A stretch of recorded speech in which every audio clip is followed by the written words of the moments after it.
Welcome to my YouTube automotive channel. In today's video I'm sitting in a 2026 Ford F-150 and I will show you which fuses to check in case you are having problems with the radio.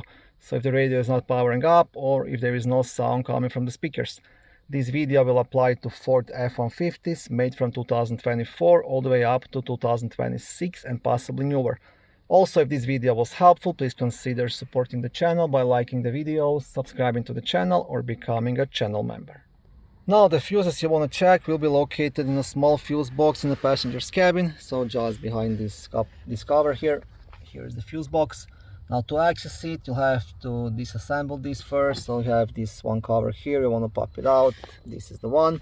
Then you have this step here, you have to pop that out. Once you've done that, then you want to pop out this plastic cover, and then in the end you want to remove the cover from the fuse box, and then you'll access the fuses. It's a bit complicated, but that's just the way it is.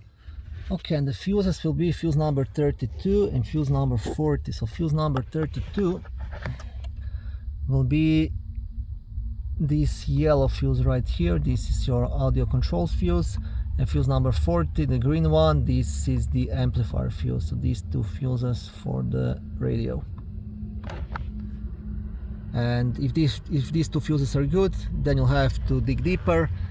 Next step is to scan the module and follow up on any error codes, but this is the first and easiest thing to check. Thank you for watching this video. I hope it was helpful and educational. If it was, please like it and consider subscribing to my YouTube automotive channel. On my channel there is lots of how-to videos, do-it-yourself videos, car reviews, product reviews and other similar automotive topics.